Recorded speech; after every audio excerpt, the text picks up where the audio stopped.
At that time, we were making $750 a night. We were 40 grand in the hole. And suddenly with American Woman, #1 album single, it's like boom, 10, 15 grand a night. And I say to the band, we could stop while I go get some medical attention, or you could keep going. And they said, we're going to keep going. Randy Bachman, how are you? Tom. How you doing? Good. I listen to you every day. Stop it. You're the one. I don't like it when you take time off. Honestly, it's like any host. You miss the host. It doesn't matter who's host, who's the subbing. Doesn't matter. Oh, I was wondering who was listening, so I'm glad someone out there. That's me. That's me. I'm glad. And congrats on all this. Congrats on the street named after the band in Winnipeg. Thank you. Yeah, it's pretty exciting. How's all that been? It was amazing, and the weather was appropriate. We did this last Thursday. It was freezing in Winnipeg, and that's just very near Portage and Maine, where I sing about in many songs. You can't cross the street anymore, yeah. Right. Yeah. And Portage and Maine is a wreck. There's barricades up because somebody's trying to change it now so you can cross the street. But when I found out they were naming this part of the Disraeli Bridge thing, the Bachman-Turner Overpass, I thought this is really cool. It's very funny. And yeah, and now when they're doing the traffic, we're going to the BTO overpass, and the traffic is congested and all that kind of stuff. It's really cool. And when I found out they were doing that, Tal and I had done a song because we were doing an album when everything was shut down, nothing else to do. We had a home studio. So I wrote and we did a song called 60 Years Ago. And when I found out the city of Winnipeg was naming the Bachman-Turner Overpass, I thought, I'll just make this thing real BTO-ish because it was kind of folky Americana. We were doing like a early Eagles kind of thing. We rocked it up. Tal played heavier drums. We got called Fred Turner. He sang. Called Neil Young. Everybody contributed. We loved this song. I gave Neil the original version when I saw him in Crazy Horse here last fall at outside of the amphitheater. And he said, "We playing this on the bus. We love it. And Daryl loves BTO and all this stuff." And okay, here's this song. He's, I want to be part of it. So it's funny how this came together. So we have this song called 60 Years Ago that's kind of autobiographical, explaining being in Winnipeg in the 60s, which literally blew away Toronto in the 60s because we came to Toronto. Toronto was like a James Brownie thing. England was like Liverpool. All the bands were guitar, bass, and drums. We're all copying the Beatles, the Stones, Jerry and the Pacemakers, Shane Fenton and the Fentones. Winnipeg, yeah. I mean, like I was going to ask you about that. Let me just go one by one here. The 60 Years Ago song was written before the BT Overpass, yes, and before that, but that honor, right? And you were just feeling nostalgic. You were just feeling like I want to write something about the old days. There was a song out that was where the guy, I don't know the guy, when I was 30, this happened. When I was dead. And somebody in Nashville said, why don't you write a song like that that's autobiographical? Yeah, I know. So the 7 years old song, I bet that is. Yeah, that that's one. what, yeah, 7 years old. Yeah, that one. Yeah. So I'm trying to copy that. So this is a good songwriting thing. Yeah. I did copy it, but you can't tell. You didn't even know until I told you. I didn't know. Good job. No, and then I would go back to Winnipeg, and I've made Portage and Maine famous because I had a song called Prairie Town with me and Neil and Margaret Timmons, and it's Portage and Maine, 50 below, and that's kind of a big, and so much snow, we stayed inside and rock and roll. That's how all the bands came out of Winnipeg, with the weather. You stayed inside. When you were smart enough to not play hockey outside anymore when it's 40 below, you stayed inside and rocked and rolled. And I went back to Winnipeg, and you couldn't cross the street. And I go, man, this is a song. I went back home, things are not the same. You can't cross the street at Portage and Maine. It's insane. People are coming there from around the world. It's like going to Abbey Road, and you can't cross that street, with a zebra kind of crossing. And now I heard that they're trying to restore Portage and Maine so they can cross the street. So, and then there's a couple of things. It was interesting that Fred Turner retired from the road 2010, I think. I'm not going to lie to you, ups and downs between Turner in the Bachman-Turner Overdrive over the years. Yeah. Talk to me about reaching out to Fred and getting him on this. Yeah. Fred came out to our gig. He saw us play, said, "This is the best BTO ever. You've got exactly what..."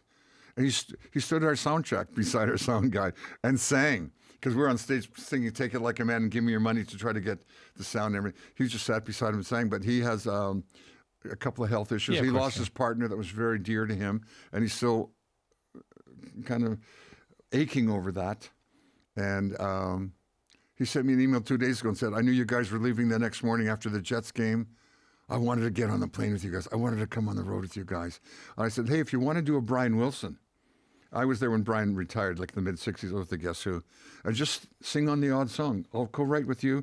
We're putting out new BTO thing. This song is getting great reviews. They're saying, we're sounding like 1978 again. You are. Whereas the new Stones album sounds like the Stones in 2025. Yeah. They're missing the the sound of whatever, the bass and drum. But I managed to get it. I said, well, the way I got it, I have the studio, I have the same gear, the same guitars, my voice, Fred's voice. We got everything the same, right? So I said, we're doing some new BTO stuff. So he sent me some stuff. He's playing bass. In his own studio. He recorded it at himself. home, Yeah. What's that like for you, man? I mean, that's a voice that hasn't been heard with your voice in a long time. That was formative for you, you know? I have been very, very lucky to be in these two bands from Canada and have a guy who would sing my songs. Burton Cummings, one of the greatest voices, and it's a tie race, and then Fred Turner, because Burton was more mellow and smooth like an Irish tenor, and Fred's more like a Mack truck.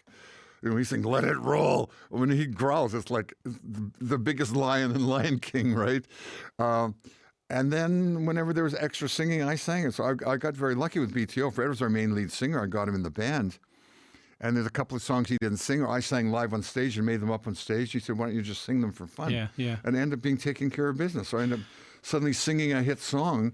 And then out of the blue, I'm making fun of my brother who stuttered.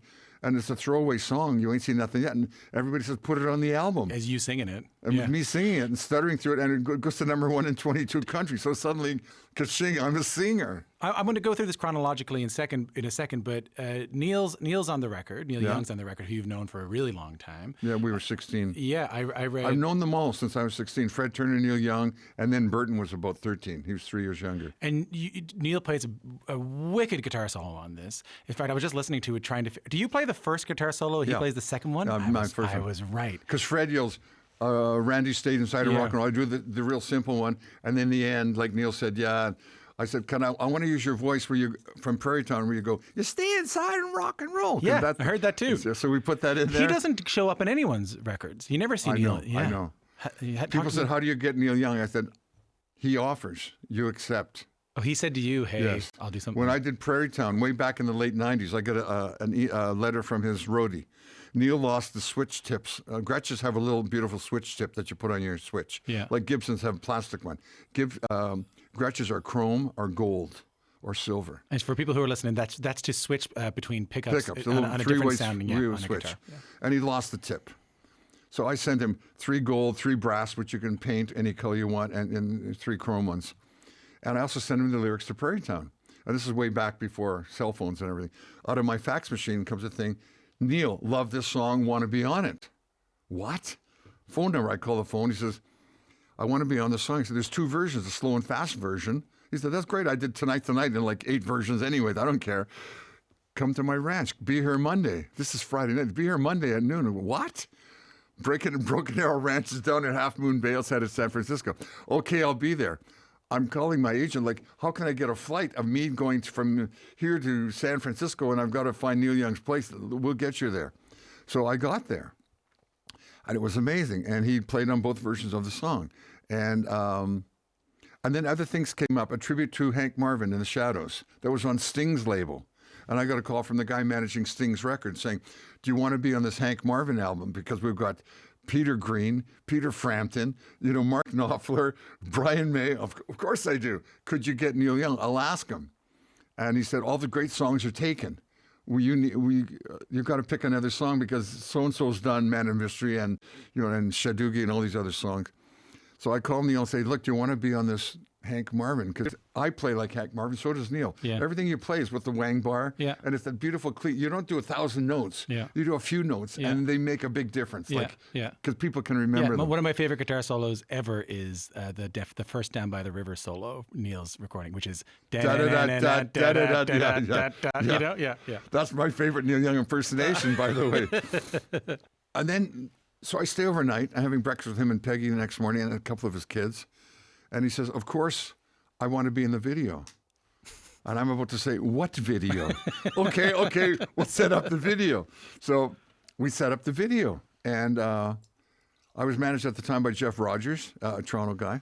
And so we set the whole thing up. And then Neil sends his guy, Joel, who's been filming him since Woodstock. This guy, Joel, has filmed every show of Neil's since Woodstock. It still does. He's like videographer. Yeah. Neil has barns full of every show he's ever done, video and audio. Yeah. That's why he's still releasing. He's brilliant to think that far ahead of things. Yeah. And so Joel's there and he shoots the whole video. And I've got a slow and fast version of that.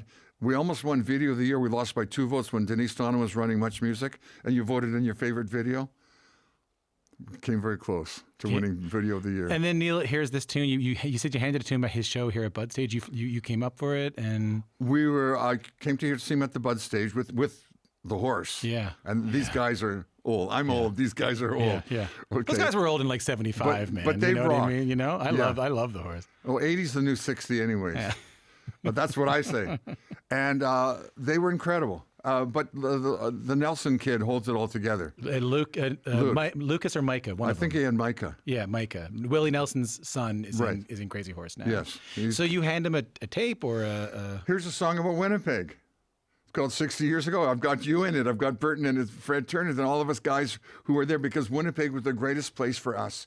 Our dreams came true. There was CKY, CKRC, and CGOB. They were all within a block of Portage and Maine.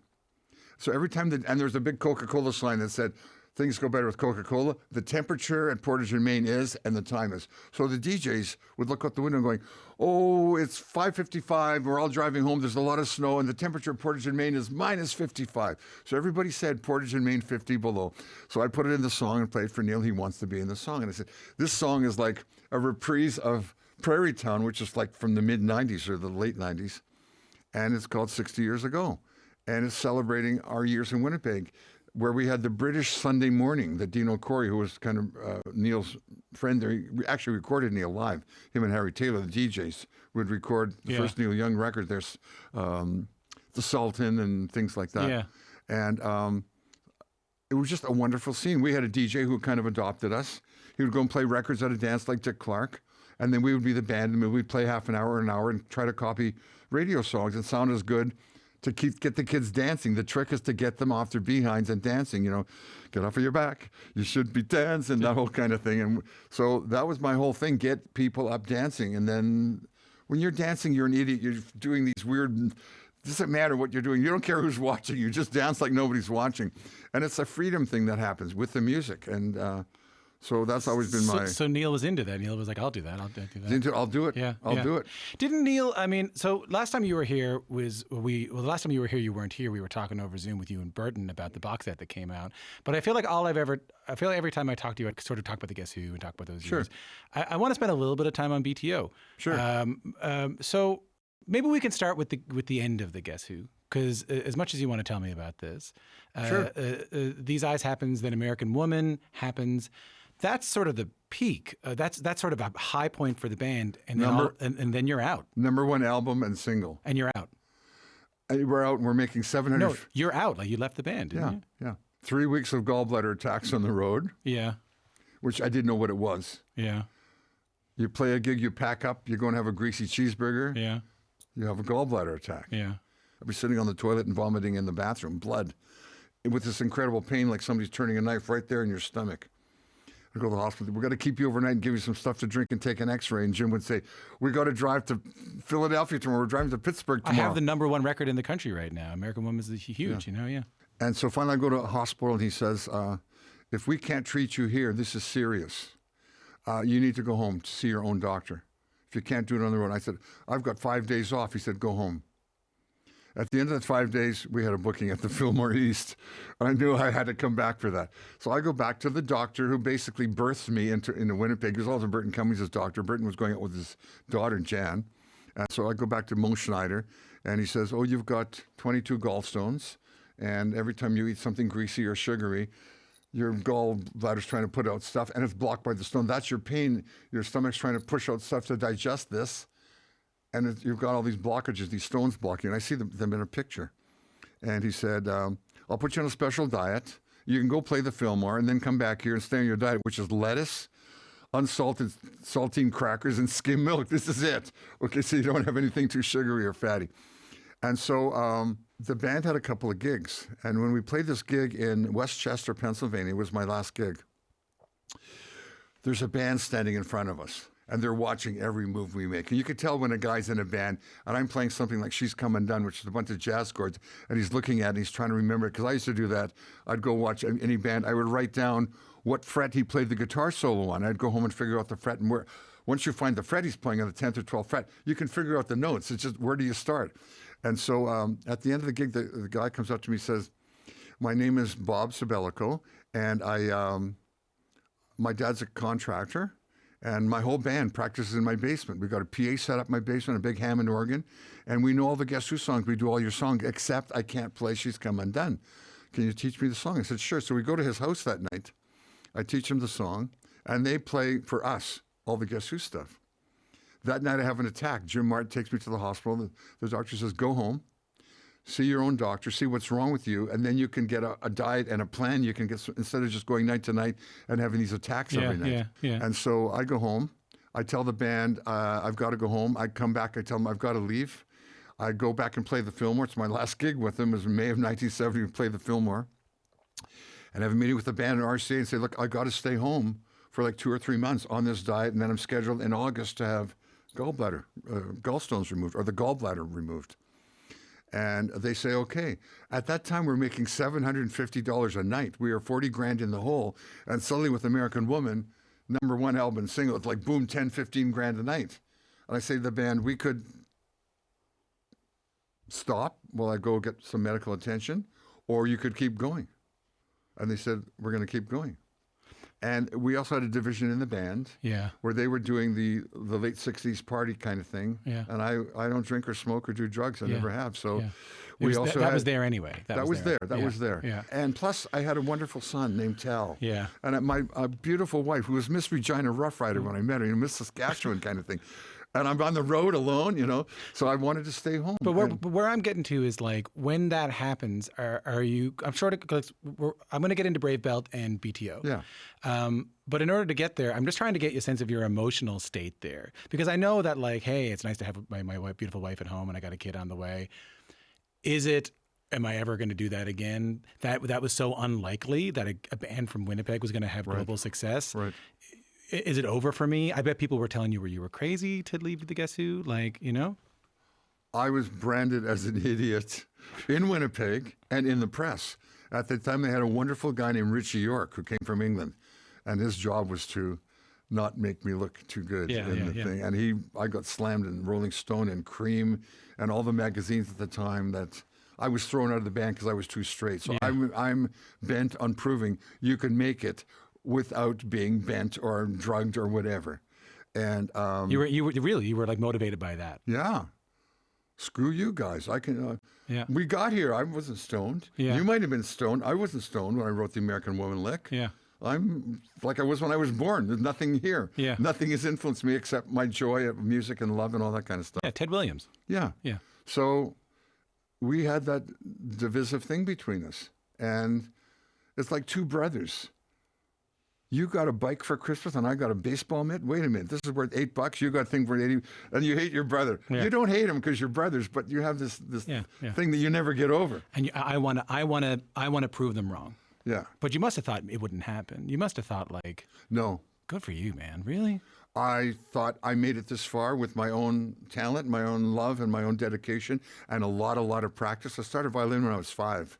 Had to practice a half an hour classical violin before I went to school in the morning. And then when I came home and took off my school jeans and put on my play jeans to go out and play, I had to practice another half an hour. By the time I hit 12 or 13, I've hit my tipping point, gone. My 10,000 hours of practice. And the thing about violin is you play lead, it's a lead instrument. And then I quit playing violin because it's like really boring. I'm playing Tchaikovsky and all that stuff that's paper they put in front of you. I see Elvis on TV. What is that? That's called a guitar. Oh, really? Who's that guy? Elvis Presley. When you first hear the name Elvis Presley, I'm used to John Slobovich. I'm a Ukrainian German family from Winnipeg. What's this Elvis Presley name? And what's that called? It's called rock and roll. Wow. It's wild. I want to do that because I'm Royal Conservator. I'm standing there in a little tuxedo playing a little violin. And if your hand goes down, you lose points. You know what I mean? Everything has got to be perfect. Yeah, I know that world. Yeah. And so this is like wild, and I want to do that. And then I hear some cousins had a guitar. I said, can I borrow your guitar? I want to see if I could play it. They said, okay, but we're going fishing for the weekend. We'll give it to you Saturday morning. We'll come Monday and get it. They come back Monday. I could play every song on the radio. They're saying, wait, how can you play this? I said, I used to play violin and I played the lead line. So I could play the lead on every Chuck Berry in 2080 that was on the radio at the time. I could play it on guitar. I didn't know what I was playing, but I would play the exact melody. Then I learned that chords go with that, and I learned backwards. I learned to play chords after. And I met a great guy named Lenny Breau when I was 15. Yeah, did you ever? Who had been playing since he was 6. He'd been playing for 10 years. Yeah. And he said, oh, you're doing this? Here's what it's called. Here's how you follow it. And he taught me a vocabulary in 2 years that I've still learned. I still go to that vocabulary to speak guitar language. I was listening to Lenny Breau the other day. The real, that record that came out. I think it's a compilation record where he's a child with a little cowboy hat and he plays "I'll See You in My Dreams." Yeah, I put those out. That was my label. That was your label? Yeah, I started Guitar Archives record. I didn't know, man. I'm obsessed with that record. I love that record. That's yours. You put that out? I put out 6 Lenny Breau CDs. Well, I knew you. I know about your connection with Lenny. When he was murdered, when he was gone, I didn't have a chance to thank him. Like I'd see him in Toronto, and I'd say, "Lenny, I've got a #1 record. It's called American Woman." Okay, man, but you got to play some jazz. I see him 3 years later. Lenny, I got another one. I got a new band, BTO. I've got a #1. You ain't seen nothing. And he said, "Yeah, man, you got to do a jazz thing." So a couple of years later, I did a jazz thing. I did a jazz album. Yeah, I know that record. And I dedicated it to him. And then I started Guitar Archives Records because everybody thought I was the ultimate Lenny Breau fan because I wanted to thank him. So I got I did Pickin' Cotton with Richard Cotton, who he lived with in Nashville. Yeah. I put that out. I got Live at Dante's here. Yeah. I got his Cabin Fever, which when he was coming down and had pawned his guitar and he was like in rehab, a friend took him to a cabin outside of Ottawa with no electricity. Yeah. And a flamenco guitar, and Letty starts playing, I've got to record this. The guy goes out and rents a 4-track TX, which was big at the time, 1 mic, and a power generator, fires it up in this log cabin, and records Lenny Breau. And it's a 1 take, and it's called Cabin Fever. So I would think of a name and put it out. And when I go to a NAMM show, the guitar players come and thank me for this Lenny Breau stuff. I now have 1,000 hours of Lenny Breau on CD that I've transferred from all these little cassette tapes where he would give a guy a lesson. How would you like a Lenny Breau album where he plays My Funny Valentine, one of his favorite songs, when he was 18, then he was 23, then he was 30. As he learned more stuff, it becomes beyond My Funny Valentine. He's playing bass lines and harmonics and chords, and he's got a 7th string, and he's playing high notes. Yeah. It's incredible. I've got a treasure of Lenny Breau. I'm waiting for Johnny Depp to do the Lenny Breau story, because he's a great guitar player, and he looks like Lenny, this little mustache. He's a little guy. If you and I start on Lenny Breau, we're going to be here all day, because I have a million questions for you about Lenny Breau. Okay. I got to go back to BTO. To BTO. But thank you for that Child Boy Wonder record, Child Wonder. Yeah, Boy Wonder. I love that record, yeah, man. I really love that record. That's really cool. All right. So my understanding is Neil Young, when you're starting your new band, Brave Belt, Neil Young is the one who recommends Fred Turner. Is that right? To you? He comes back to Winnipeg. Who? Neil. Yeah. I'm in Winnipeg with no band. Yeah. Wonder what you're going to do. I'm going crazy. I want to do something. I can't compete with the Guess Who. From These Eyes Laughing Undone, No Sugar, American Woman. No Sugar Tonight was also #1. There was a double-A side. Yeah. No Time, an American Woman. I can't be a second-rate Guess Who. I can't match Burton Cummings' voice. What do I do? He said, start over, do something different. Well, I like Poco. I like Buffalo Springfield. Okay, I'll get Ron Halderson and pedal steel. I'll get a fiddle player. I'll do a mixture. I was touring with the Burrito Brothers at the time, with the Byrds, and they were doing all kind of country rock. Yeah, Graham Parsons era. Yeah, I'm really into that. Yeah. I met Graham Parsons and Emmy Lou when she was like his girlfriend and stuff. And so I do a couple of country rock. And Neil said, this is really great. I'll set you up with Mo Austin. So I fly to L.A. and I meet Mo Austin. Don Schmitzley was the head of Reprise Records. And Neil gets me a record deal there. And Neil and I are sitting in the park in West Golden Park. I said, well, I need a name for the band and blah, blah, blah. And I like the name Buffalo Springfield. It sounds like a tractor. And he said, that was a tractor. I said, well, I want an abstract name like that. And we came up with, like, how about Brave Belt? It's like the belt that a Brave wears. Yeah, so, good for Neil. I didn't know Neil was right with you that whole time. Yeah. Yeah. And so he got me the record deal. And after we got to Brave Belt 2, I got a call to come into LA. I went in. They said, you haven't hit our bottom line. We've got to drop you. Fair enough. I had already put up my own money and recorded Brave Belt 3, which I then sent to 22 labels that all passed. And I had met a guy in New York named Charlie Fash a couple of years earlier who said, and I'd left the band. I'd left the Guess Who. So I met him in 1970, Charlie Fash. And he said, when you do something, put your name on it in red Sharpie. Because then you sent out 7.5-inch tapes of your album. So I write Bachman on it in red. And I got a refusal from Mercury Records. And I say to the band, okay, you've been on salary, because I'm paying everybody a salary out of my meager Guess Who money, because I wasn't there when they were making 10 grand a night. They were making 750 a night. You weren't getting publishing or mechanicals? You weren't making... I got shafted on that. I reckon. And I say to the band, this is it. I can't pay you a salary anymore, because I didn't want them to have day jobs. I wanted to rehearse every day. And we're rehearsing in my basement. So, and I've got my brothers and Chad Allen. We started with him. And then Chad said, I don't want to go on the road. I can't stand it. And I said to Neil, who's the next best singer in Winnipeg? Fred Turner. Guy can sing House of the Rising Sun. Okay, that's good. He can sing Danny Boy. Oh, that's good. So he can sing a ballad, and he can do My Daddy Was, that whole end of the last chorus of House of the Rising Sun. And I got one foot on the platform. Yeah, right. yeah. And, I'm auditioning for you right now, Randy. Yes. Okay. And with the record label, and they're saying, who's the fourth guy in the band if Chad Allen's left? Fred Turner. Okay. What does he do? He plays guitar and bass and sings. Okay. I leave the meeting, and I phone my brother Gary in Winnipeg. Find Fred Turner. I just put his name on a contract. I haven't talked to him in 4.5. No way. I haven't talked to him 4.5 years. Gary said, I called his wife. He's playing in Regina at the Horseshoe Inn or something, like a pub kind of thing. Call him. So I call Fred. I say, do you want to be in a band? I put your name on a contract already. Really? Yeah. I took a chance. I'm hoping you'll say yes, because you're going nowhere. The band was called the D Drifters, and they play all kind of Ukrainian weddings and barn dances and stuff. And they would rock and roll, but they also had an accordion and fiddle, and they played polkas, which is a lot like Brave Belt. Yeah. We did a lot of that kind of stuff. And he said, if I can do my own original songs. I said, well, I'll help you write your songs, because they're not that good, but I kind of know a formula. And he said, okay, I'm in. So I came back. He signed the contract. We sent it. We got a record deal. We were passed on by 22 labels. So when Charlie Fatch calls me and he says, is the whole album like this? Because the first track on BTO 1, or Brave Belt 3, was Give Me Your Money, Please. I hear it in the background. He goes, this is great. Is the whole album like this? Yeah, it's a new kind of rock. We're mixing Creedence and the Stones, Brown Sugar and all that stuff. And I've got this singer, and he sings like a Mack truck. And he said, well, we just lost Uriah Heep. We just signed Rod Stewart. I just picked a single. It's called Maggie May and all this kind of stuff. And we want to sign the band. I'm going to L.A. Saturday. If the whole album's like this, you'll have a record deal. I said, what do you got in? And I said, 90 grand. He said, we can't do you that. We can give you like 50 an album. So we'll make you a 3-album deal. That way you get your money back, because I know you're doing your own stuff in the studio. And I say, okay, great. So he calls me, and I call the band, and I already told them this was the last salary they're going to get. I go, guess what? We got a record deal. Really? Yeah. And we're not Brave Belt 3 anymore. He wants us to change our name, so we need a name. So we were called, and Fred Turner's now in the band. So we were called Bachman-Turner for a while. But this is the era of Seals and Crofts and Brewer and Shipley. So when they advertise Bachman-Turner, they think two guys are coming with a guitar and a ukulele. Yeah, guitar and a mandolin. We're getting booked in doing Summer Breeze. Coffee houses, and we're blowing the mugs off the table, because Fred's going, let it roll, let it roll. This kind of. I love blowing the mugs off the table. Yeah.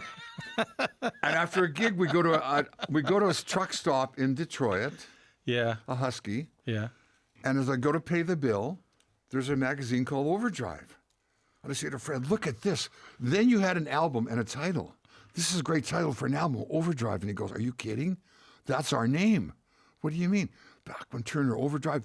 3 strong words, like many syllables. And because I'm a songwriter, and you know this, if you don't write down your dream or idea, you forget it's gone. Yeah. So I want to write down Bachman-Turner Overdrive. I get a napkin that's like this, because in those chrome things. So I write Bachman, then under it I write Turner, under it I write Overdrive. So what do I have? BTO. Oh, yeah. So when I called Charlie the next morning, we got a name for the band, Bachman-Turner Overdrive. Oh, and he was the one who said Bachman, because he's a German guy. His name was Fosch, right? Yeah. Too long a name. I said, well, how about BTO? Great, because Chicago then was CTA. They were Chicago Transit Authority. Yeah. Crosby, Stills, Nash was CS&N. Yeah. You've got initials, and you've got a big name. ELO? No, that was before then, maybe. No, it was before ELO. Yeah. Right. Fantastic. Unbelievable, man. Yeah. When the you don't strike me as a man of vengeance, but when taking care of business does getting even. When taking care of business, that's not vengeance.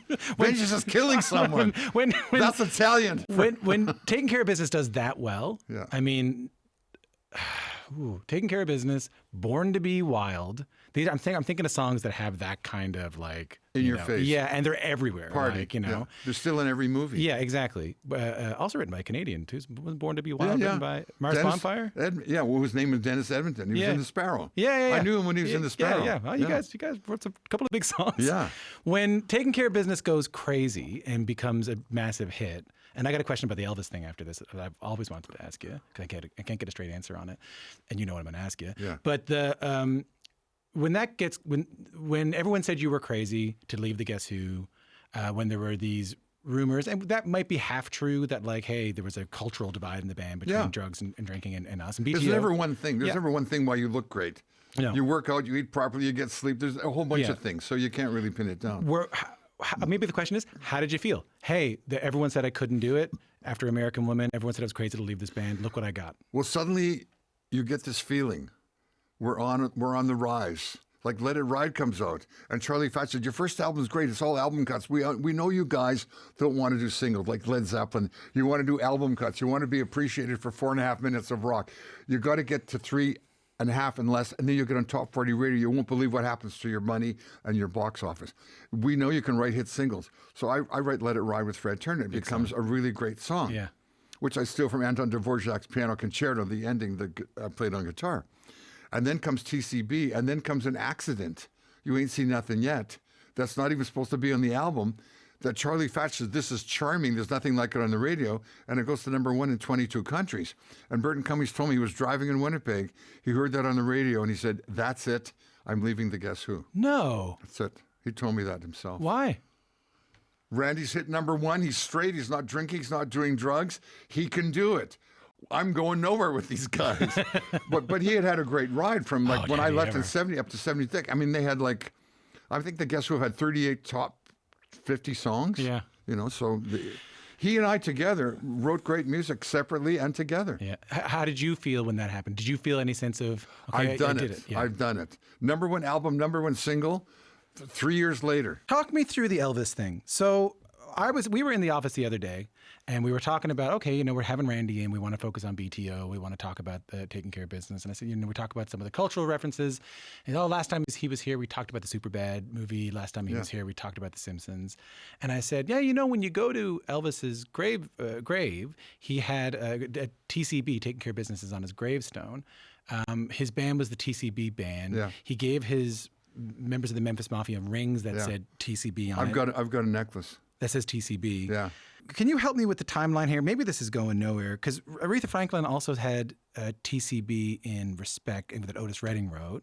What's the timeline of the Elvis TCB and the BTO Taking Care of Business? Do you know what I mean?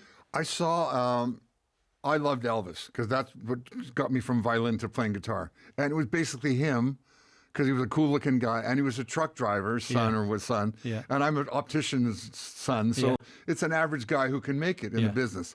And like, you're not Tony Bennett's son, you know what I mean? You don't have that ka-ching. And You're not Dion, or, you know? Yeah. I'm watching an HBO special that Priscilla is on. And they ask her about it. He said, we were driving from LA to the airport, and we're going to fly to Memphis because Elvis had a craving for a milkshake. And he owns the Dairy Queen there. And on the way, we heard this song by a Canadian band called Taking Care of Business. Elvis said, crank it up. And he starts to sing it in the back of the car. And he said, that's it. I want to call my band TCB band, Taking Care of Business. Lightning bolt. When I say, well, I want a milkshake, it's TCB right away. This is what I thought. Yeah, he heard you guys, right? Yeah, he heard BTO on KLLOS in LA on the radio station. And then that became his band.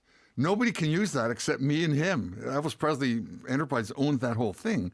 And I own Taking Care of Business. And then it's on it. People are saying we went to Graceland, and it's on his tomb. And here's a T-shirt, and here's a mug with TCB on it. You're everywhere, you and Elvis. And yeah, What does that mean to you? it's a big deal because he was I had an Elvis scrapbook. I was like a teenage girl. I loved this guy, his hair, what he wore. I would go and get a sweater like him. I'm trying to play like Scotty Moore, which is what Lenny Breau taught me, the Chet Atkins finger picking. Yeah. Which everybody then played behind Elvis and Gene Vincent and Rick Nelson. They had a guy who was finger picking. And it just meant a whole lot. And then a little while later, after I left BTO, Elvis calls and invites BTO to Vegas to meet him. and they don't tell me. Right, because you left BTO. I said I wanted to stay home. BTO. By then I had the same thing. By then I had 4 or 5 kids. Yeah. I want to stay home. We've been on the road for 300 days, you guys. Enough's enough. We got millions in the bank. Can I stay home for a while? And they said, okay, you can stay home. And then I go home for 2 weeks. The call comes to go meet Elvis. They don't tell me. And Fred did not know this. Our Fred would have told me. My own brother, Robbie, didn't tell me. So when you got a brother who's 10 years younger than you, who's in the band, he's pissed off. He doesn't tell you. So Fred said they're in a room. Elvis walks in, shakes hands, and says, which guy's Randy? And I'm not there. So I never got to meet him. You never got to meet him at all after that? No. You never got to hear? And apparently he recorded Taking Care of Business and with his band. It's somewhere in his archives. They're going through his archives. If that ever comes out with Elvis singing, it'll be the biggest ka-ching of my whole life. It'll be amazing, man, because it's what a full circle moment. Yes. For you hearing what I guess is That's All Right Mama, or maybe Hound Dog or the early Blue Moon in Kentucky. Yeah. To my first record was a '78 of Hound Dog, and flip side was Don't Be Cruel. And then I bought his album, the black and white one with Elvis in pink and green, and learned the whole album. What does it mean to you that BTO? There's still new BTO. What does it mean to you that BTO is still going? It's quite amazing. I lost my 3 brothers in the last 3 years, and so I'm alone. I'm the oldest guy of 4 sons, and I had a health challenge, and I needed some care. I couldn't do it myself. Too many medications and too many things to keep track of, and health and everything else, plus not working as a musician, and people stealing your music because of Napster and Spotify, and there's no income coming in. And 2 people volunteered to care for me. It was my son, Tal, and his wife, Erico, who we call Coco. They literally cared for me and cooked for me and kept track of my medications and drove me to the hospital back and forth and all these other challenges you have. So I've recovered from all that. But in the middle of that, there was nothing to do. And Coco was makeup and hair in a movie for the Hallmark Channel. They shoot a lot in Victoria because of the weather. There's all these love story kind of things. She's doing the makeup and the hair. And she says, I've got 3 guys here, 3 sound guys and 3 camera guys. We have nothing to do for 2 weeks. They thought they're shut down for 2 weeks. They didn't know it was going to be 2 to 3 years. Let's come to the house. You and Tal do a YouTube. I don't want to do that. What am I going to do? Just goof around like Wayne's World. Well, we could do that. Okay. So I said to Tal, we're going to do this thing. You bring me 5 songs you know that you've played. I've never played them. Like I've never played any Queen songs. I know them from the radio. Then I'll bring you songs I know, like Chuck Berry and Bo Diddley, that he knows, but he's never played them. There's a big difference when you suddenly action camera, you got to play it. So he would say, here's the song. He'd start to play it, and we would make mistakes and be in the wrong key. We thought it was a disaster. We did one, it was over. We had the 3 sound men and the 3 cameramen. We started to get all these emails. We love this. You guys actually make mistakes. What we hear on the radio, we know you sing it 30 times, you play it 50 times, and we only get the best of the best. To see that you successful musicians make mistakes and sing in the wrong key and have to change the key. We sit there with our guitars and play and laugh with you. So we did that for like almost a whole year. I remember that, Yeah, and we called it Friday Night Train Wreck, and people loved it. And that got me and him very close together. And then my brothers passed away. Tal's been playing drums since he was 2. I got a picture of him playing my brother Robbie's drums when he was 2 years old.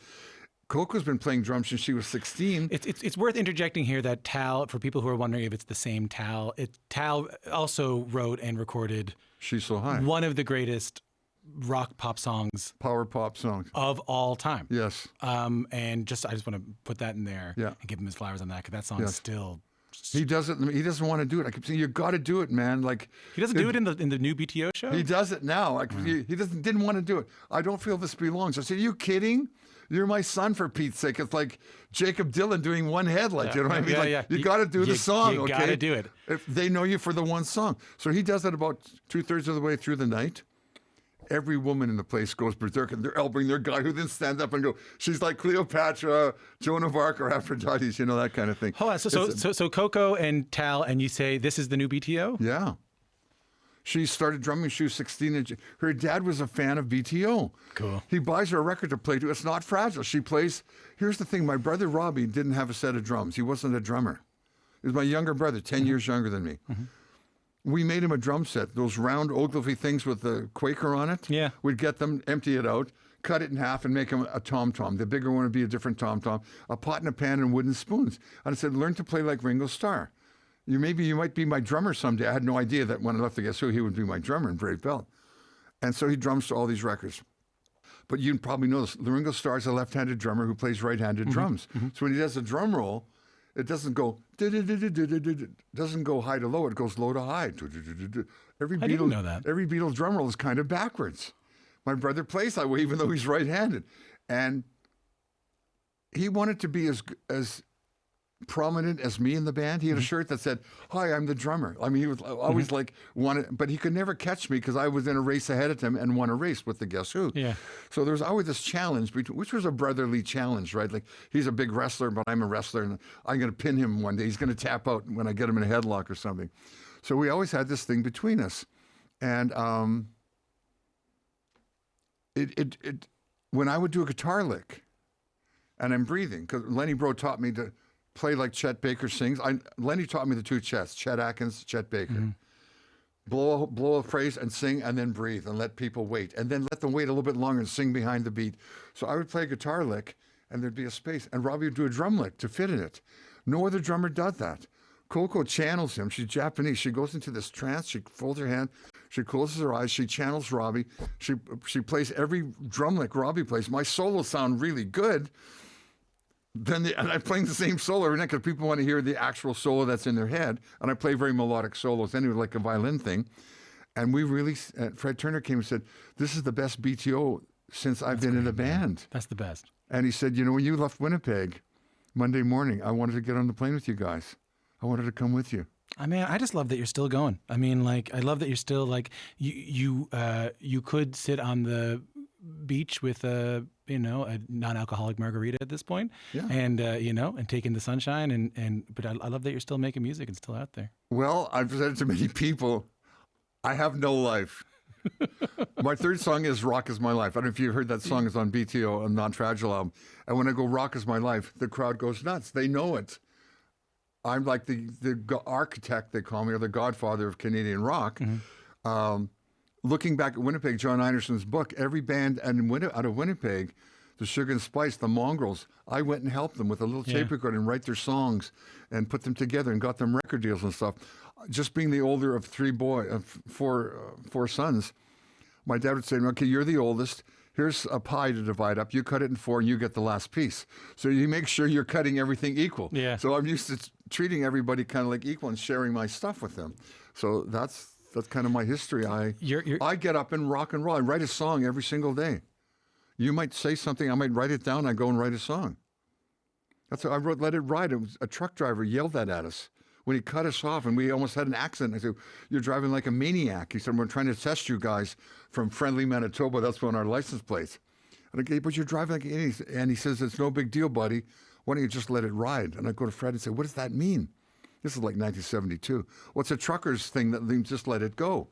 And I said, okay, let it ride, let it ride. We're driving to play New Orleans with the Doobie Brothers in Mardi Gras.